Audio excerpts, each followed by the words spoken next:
Muito bem, começamos então. Os tópicos que eu separei para a gente comentar hoje inicialmente fazer só aquele apanhado mais geral da variabilidade, que eu acho que é um tema que vocês já estão mais familiarizados, né? Então, deixa eu colocar aqui para vocês, para a gente visualizar o nosso slide. Vamos ver. Muito bem.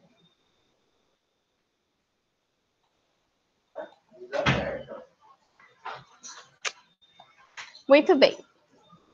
Vamos ver. Então, esse daqui é aquele slide que eu preparei para vocês da aula passada, né? Da outra aula que a gente teve.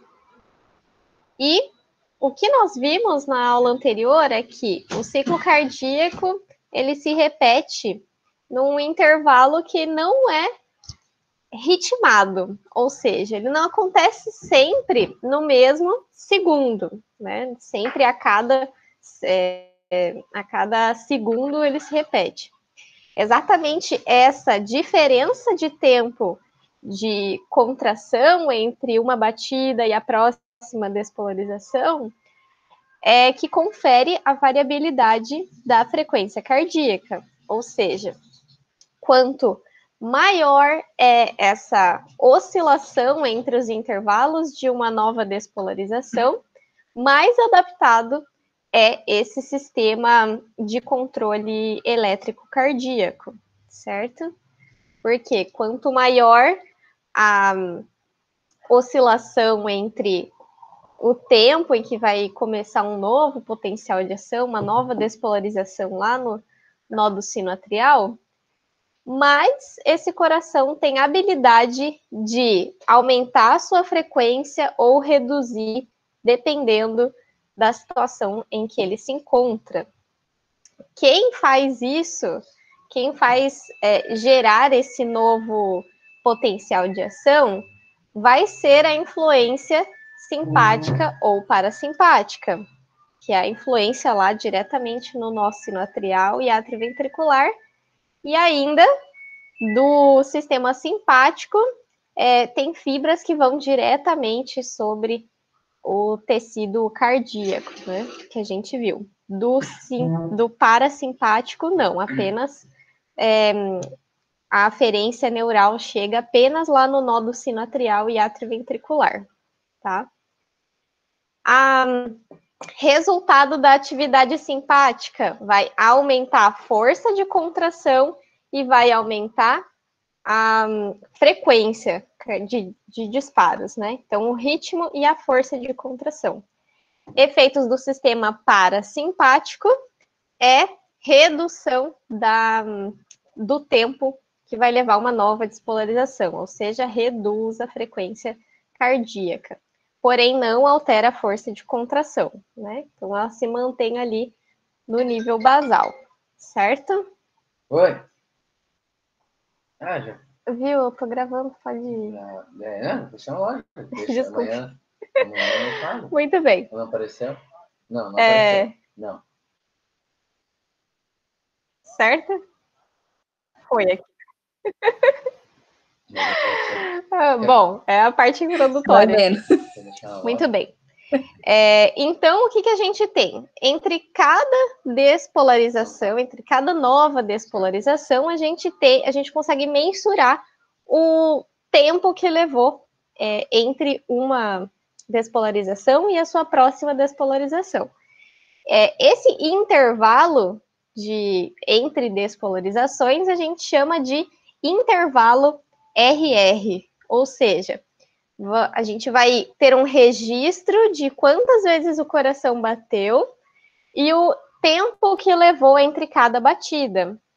Esse registro de tempo vai ser exportado numa sequência tabelada, né? Então, a cada tantos milissegundos ocorreu uma nova despolarização, por exemplo.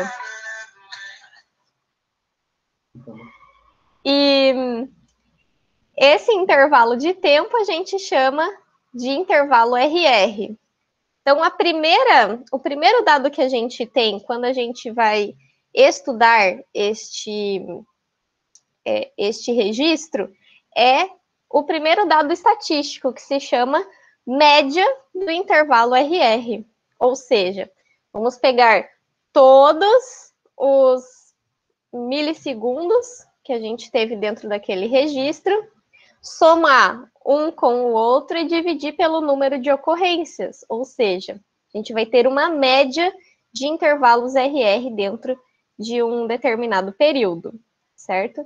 Por exemplo, a frequência cardíaca, ela é uma média de batimentos dentro de um minuto, né? Ela, na verdade, é um número de ocorrências dentro de um minuto. Se a gente fizer um registro de 1 minuto e pegar cada milissegundo em que ocorreu uma batida do coração e fizer a média, a gente vai ter a média do intervalo RR de 1 minuto, certo? Esse valor médio você pode fazer no tamanho do registro que você quiser, né? Isso não tem um limite ou um mínimo de registro para ser determinado. O que a Task Force recomenda é, no mínimo, 5 minutos de registro para ter um dado confiável. Porém, já existem artigos que utilizam até intervalos de 10 segundos, intervalos de 30 segundos para fazer, tentar identificar ali esses ajustes mais finos, tá, dessa ocorrência. E talvez é algo que a gente veja no nosso estudo lá, porque a gente vai ter um disparo muito breve, né, da ocorrência do simpático e do parasimpático. Então, talvez a gente tenha que reduzir o nosso tempo de registro para menor do que 5 minutos, para a gente conseguir capturar aquela interferência, né? E então, discutido isso aqui, a gente já entendeu o que é a variabilidade, como que é o primeiro dos seus domínios. Isso daqui é um tipo de análise no domínio do tempo. Ainda no domínio do tempo, a gente pode ter mais um dado estatístico, que é o desvio padrão. O desvio padrão, ele vai dizer quanto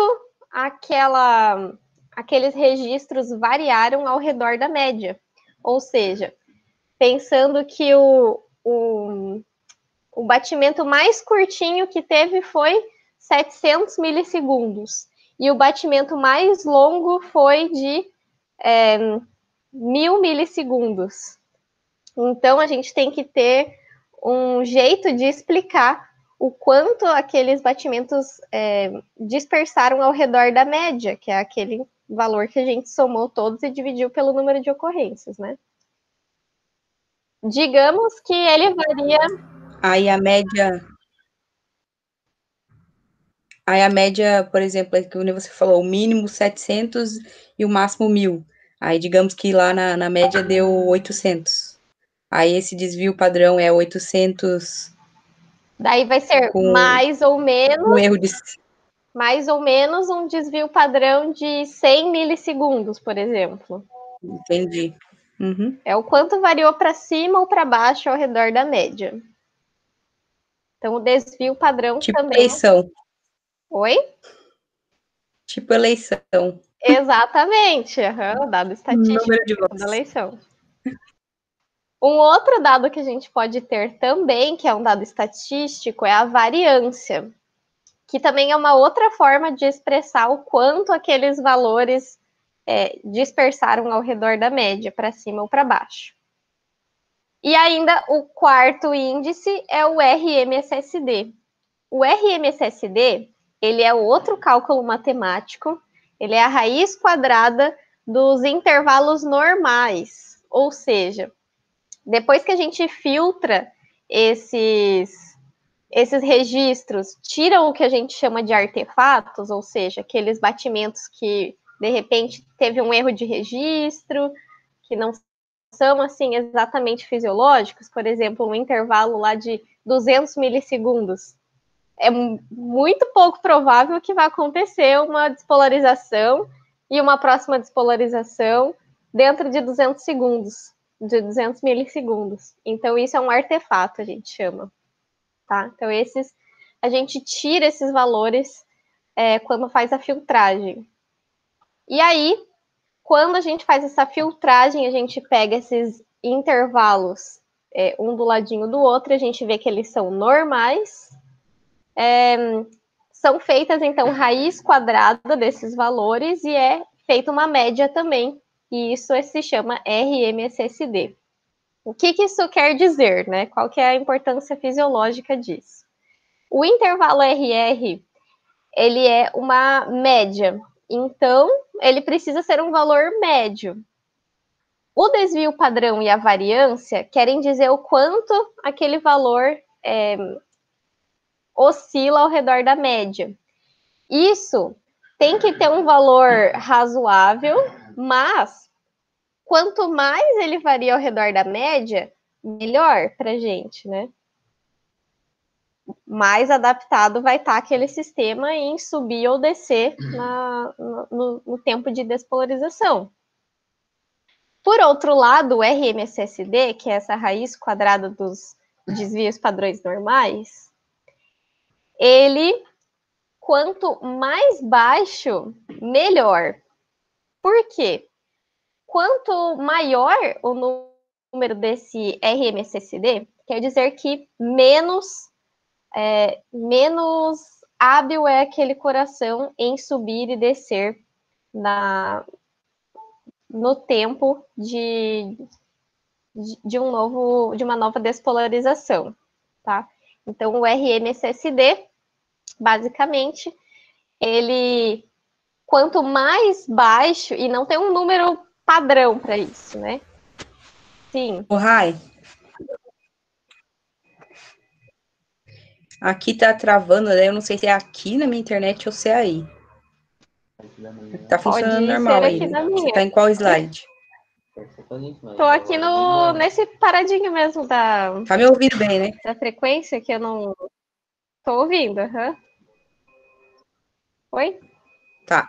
Podemos ir, então? Então tá, pode continuar. Beleza. Deve ter sido aqui.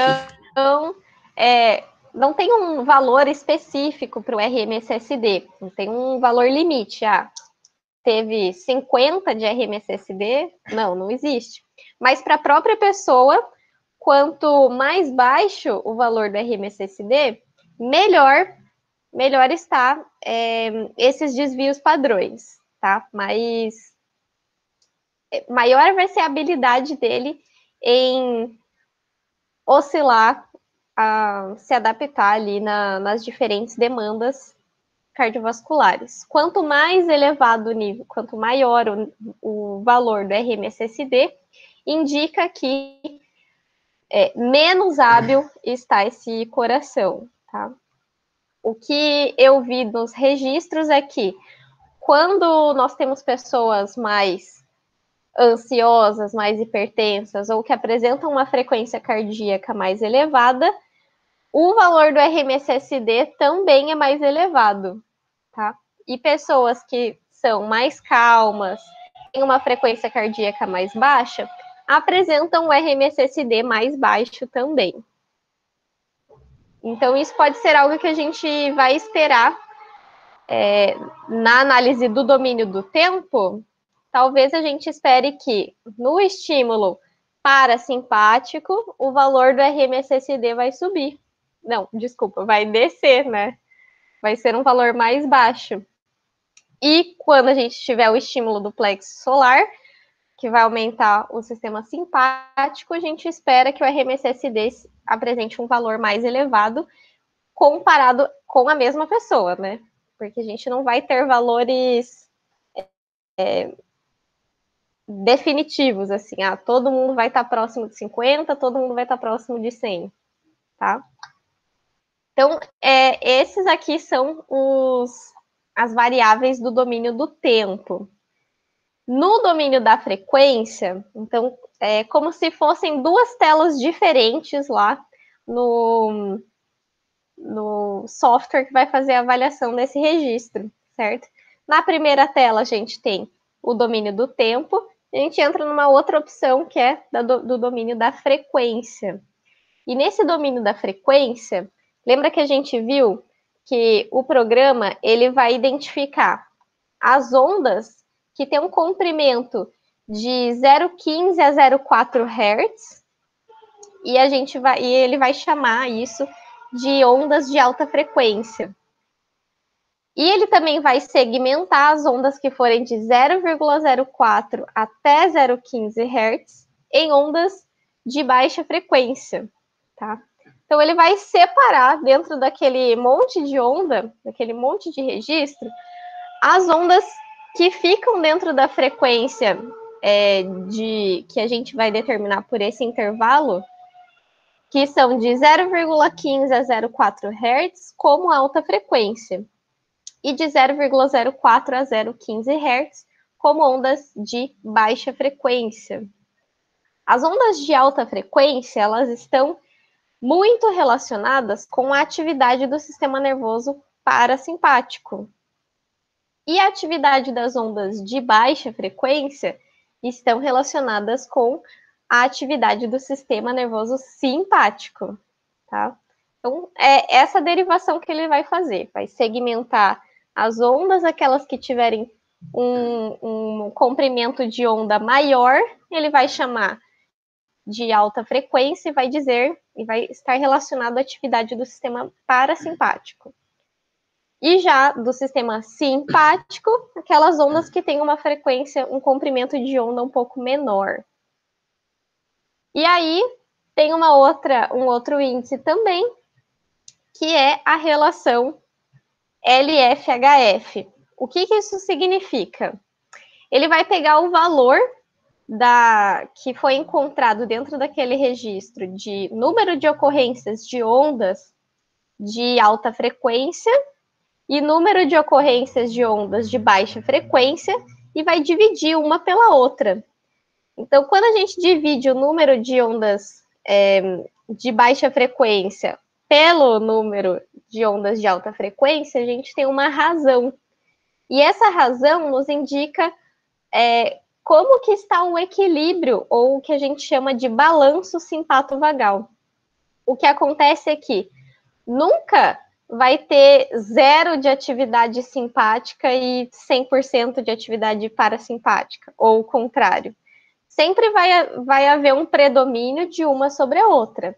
E especificamente, a gente tem geralmente um predomínio do sistema simpático sobre o parasimpático. Algo que talvez a gente espere encontrar no nosso estudo é uma aproximação, uma elevação da atividade parasimpática em resposta ao reflexo óculo cardíaco, mas isso não necessariamente vai ser o valor do simpático vai ser superior ao parasimpático, ou vice-versa. A gente não sabe se isso vai acontecer, né? E de outra forma, quando a gente estimula o plexo solar, pode ser que o valor do simpático, né, das ondas de baixa frequência, estejam lá em cima, mas mesmo assim vai ter um determinado número de ondas de alta frequência da atividade parasimpática. Nunca vai ser 0 um lado dessa balança. Certo? Então, aqui são as variáveis do domínio da frequência e mais ou menos o que elas querem dizer. Dúvida, Bruno?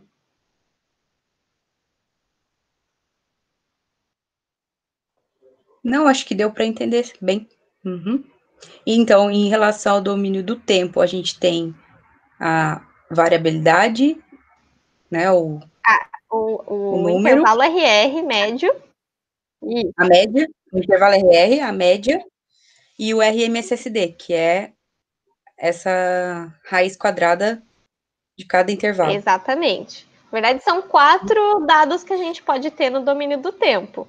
A média do intervalo RR, o desvio padrão, a variância e o RMSSD. Então, são 4. Tá.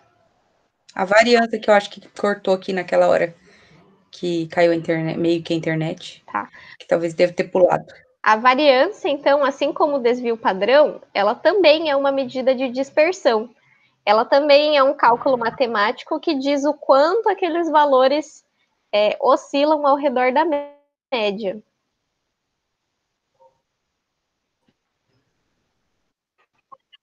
Entendi. Certo? Então, tá. E daí, em relação ao domínio da frequência, a alta frequência, a baixa frequência e a razão entre elas para ver o balanço. Exatamente. Lembrando que Isso aí. o normal que a gente vê sempre existe um predomínio simpático sobre o parasimpático, tá? Mesmo em repouso. Entendi. Esse é o perto da normalidade. Pessoas Isso, saudáveis. exatamente. Certo? E aí, vamos Então, ver tá. aqui o que. Cadê o da sensibilidade barorreflexa? Então, agora, eu não coloquei especificamente nenhum desenho assim dos baroreceptores, né? Mas eu vou falar rapidamente aqui como é o controle rápido da pressão arterial, né? Então, para o controle da pressão arterial, a gente tem controles rápidos e controles lentos, né? Os lentos vão ser aqueles que envolvem ativação de hormônios, sistema renina-angiotensina e tudo mais. E, enfim, resposta ao exercício e tudo mais, né? Já no controle fino, ou seja, no controle mais rápido, mais imediato da pressão arterial, a gente tem os quimioceptores, barorreceptores, que eles vão agir como sensores para regular a pressão arterial de uma forma mais rápida, como um reflexo mesmo, né? O que a gente tem como os chamados quimioceptores, eles identificam a concentração de gases dentro do sangue, né? Então, se o sangue tem uma concentração muito elevada de ácido carbônico, ele vai fazer com que aquela região seja mais estimulada a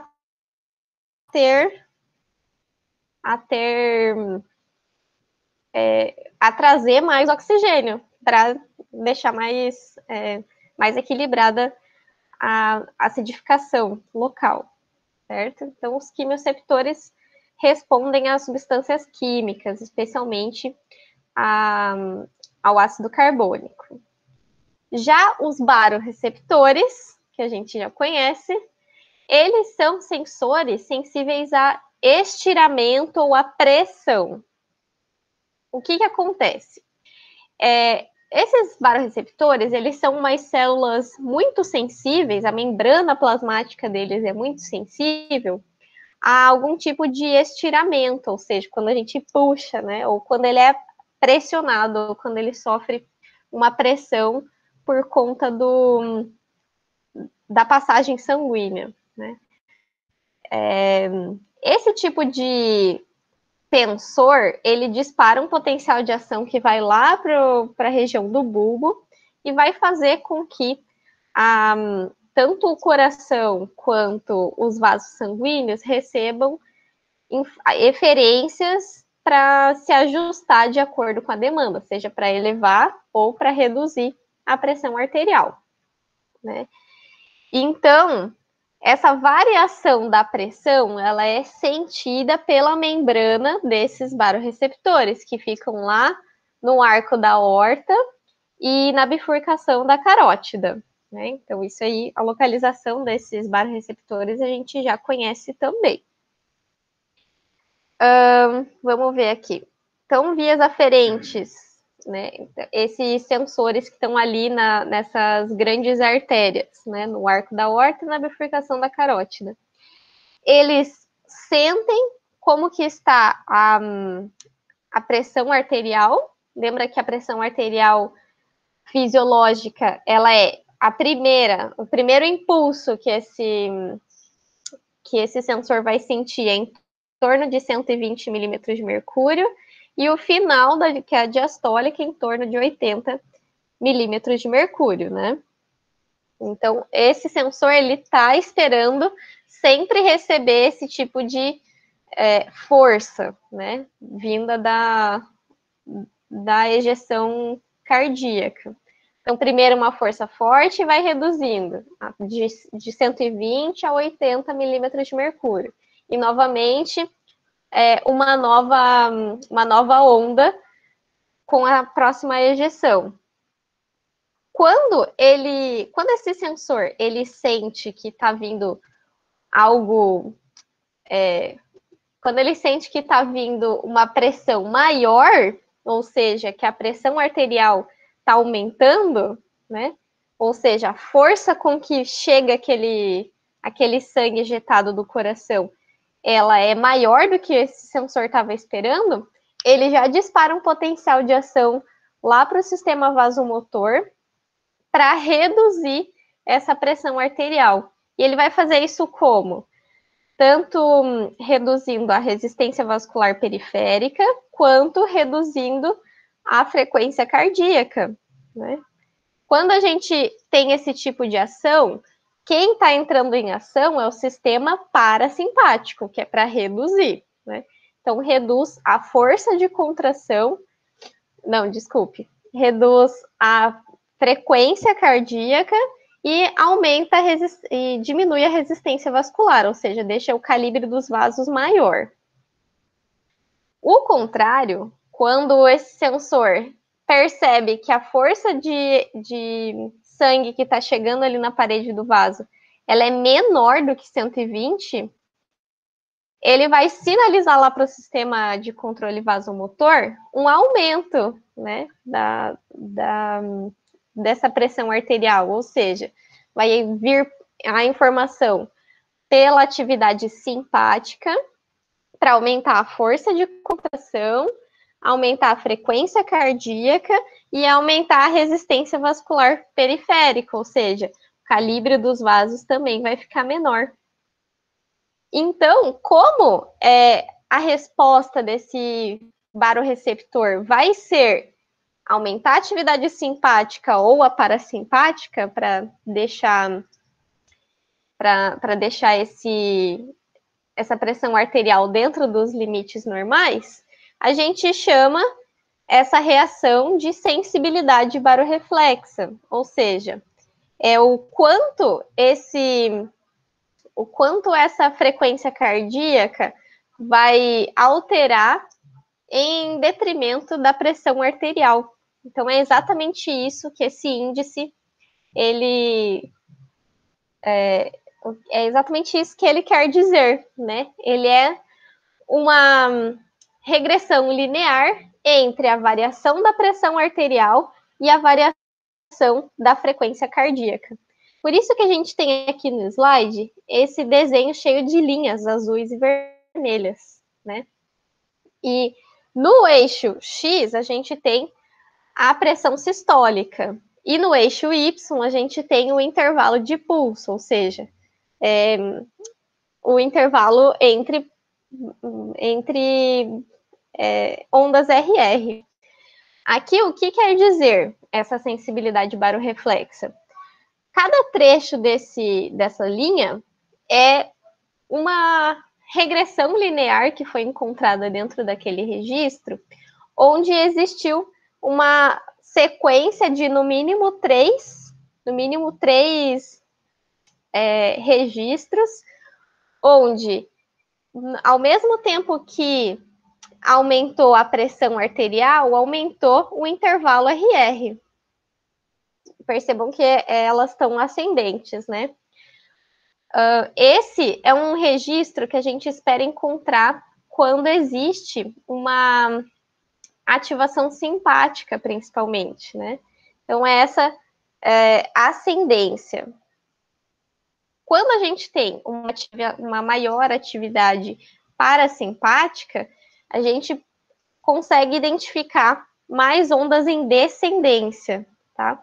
Ou seja, tínhamos lá um valor de intervalo RR mais curtinho e ele vai aumentando à medida que a pressão arterial aumenta também, tá? Então, A linha do eixo X está em milímetros de mercúrio e a linha do eixo Y está em milissegundos. Então, basicamente, essa é uma forma da gente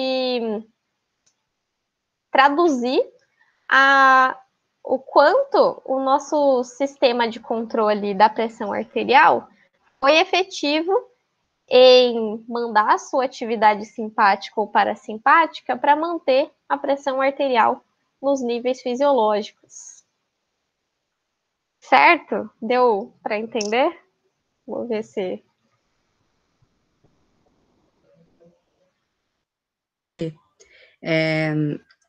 Os barorreflexos da carótida, da bifurcação, eles são inervados pelo vago. Qual que é o nono mesmo? Esqueci o nome do nono. Glossofaríngeo? Acho que é. E os barorreflexos da aorta são inervados pelo vago só. Ok. Só para registrar aí, saber da onde que vem. Bom, então, eu não sei exatamente qual é o trajeto neural que ele faz, né? O que eu tenho aqui... Não, mentira, eu tenho aqui o nome qual é o par craniano. O barorreceptor que fica no seio carotídeo, ele é inervado pelo hipoglosso, que é o nono par. Muito bem, Bruno. E o barorreceptor da aorta é inervado pelo vago. Muito bem. Ambos... É o nono, hipoglosso e o 10º. Exato. Uhum. Na verdade, algo interessante também de registrar aqui para vocês. O barorreceptor, ou seja, aquela região celular que vai ser sensível à distensão ou à pressão, ele é uma terminação nervosa livre, ou seja, tem um final de um axônio ali naquela região que vai ser sensível ao estiramento. A sua membrana ela é sensível ao estiramento. Então, ele é uma terminação nervosa livre. É como se tivesse exatamente o finalzinho de um neurônio ali, ou o começo de um neurônio, né? Já que ele vai levar a aferência até o núcleo do trato solitário. Vamos ver o que mais aqui. Então, é uma terminação nervosa livre na camada adventícia, que é a camada do epitélio ali do vaso. Forma pontes de colágeno com a parede e o receptor se torna parte da parede, né? Então, isso aí mesmo. Outra característica deste sensor é que ele gera potenciais de ação intermitentes, ou seja, conforme chega a primeira onda, a onda mais forte, né, de ejeção, esse sensor, ele dispara uma série de potenciais de ação e ela vai diminuindo de acordo com a força que vai diminuindo também de distensão da parede.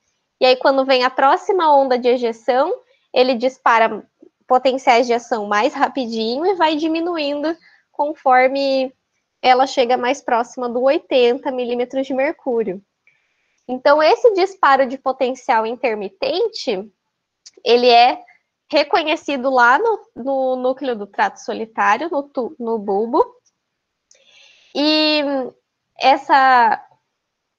esses disparos de potencial de ação intermitentes, eles são reconhecidos como se fosse um código Morse de potenciais de ação. Se ele chega na frequência que é para ser o ok, a atividade continua acontecendo, né? Se aumenta muito o disparo de potencial de ação, a gente tem uma ativação da atividade parasimpática para tentar reduzir esse disparo de potencial, né? Se a gente tem um disparo de potencial muito pequeno ou com uma frequência muito baixa, A gente vai ativar lá no bulbo a atividade simpática, que é para levantar, elevar a pressão arterial. Certo? Vamos ver se tem mais alguma coisa aqui.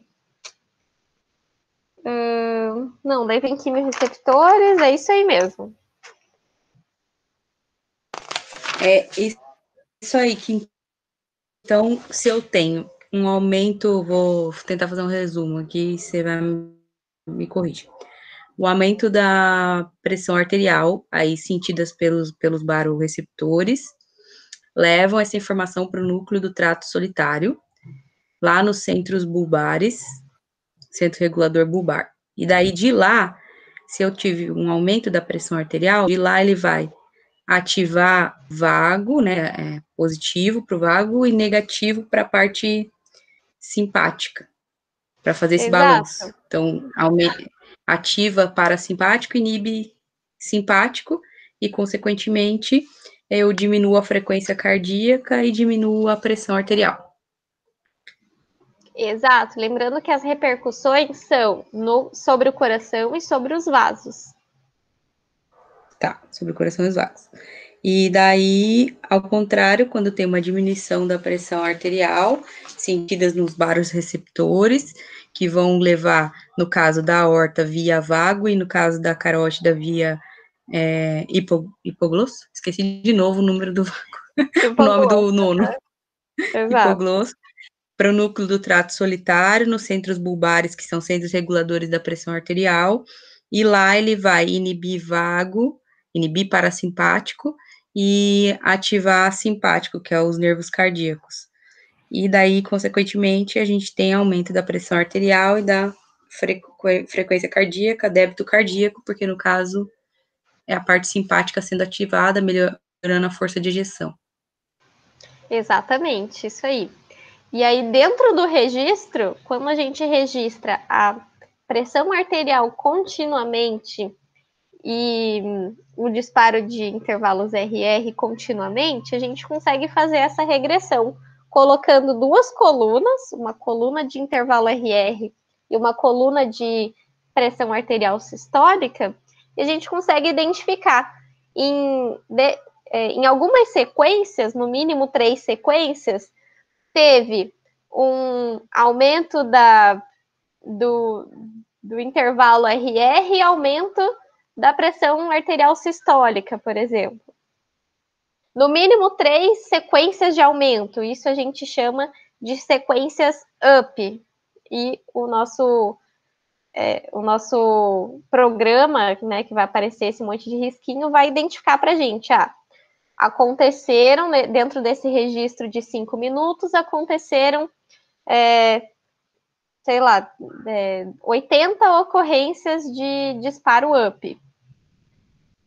Sequências de redução do intervalo RR e redução da pressão arterial sistólica, a gente chama de sequências down, que quer dizer, o nosso registro ali também vai calcular se, de repente, dentro daquele registro, tiveram 20 ocorrências down, por exemplo. E aí ele soma o total. Número de sequências que ocorreram foram 80, número de ocorrências. Esses são os dados que a gente vai ter para trabalhar da sensibilidade barorreflexa. Número de ocorrências que subiu e número de ocorrências que desceu, e o número total de ocorrências dessa regressão linear entre a pressão arterial e a frequência cardíaca. Tá, e daí como a gente correlaciona uma mais voltada para o parasimpático e a outra para o simpático ou não? Aqui é exatamente, né? Quando aumenta, quando aumenta a pressão arterial, a gente tem ativação simpática. Quando reduz, a gente tem ativação parasimpática. Então, aumento do número de sequências up mais relacionada ao simpático. Ao simpático e sequências down relacionada ao parasimpático. Exato.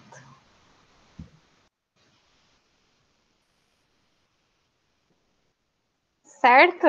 Ok, certo. Vamos ver. Aqui, enfim, eu tinha só colocado um desenho de como que é o registro, né? Mas é isso aí mesmo. Fechou? Fechou, então acho que deu. Então, beleza. Vou subir o vídeo aqui para o pessoal poder assistir. E qualquer dúvida, estou à disposição aí de vocês. Beleza, obrigada. Beijo. Valeu, beijo. Tchau.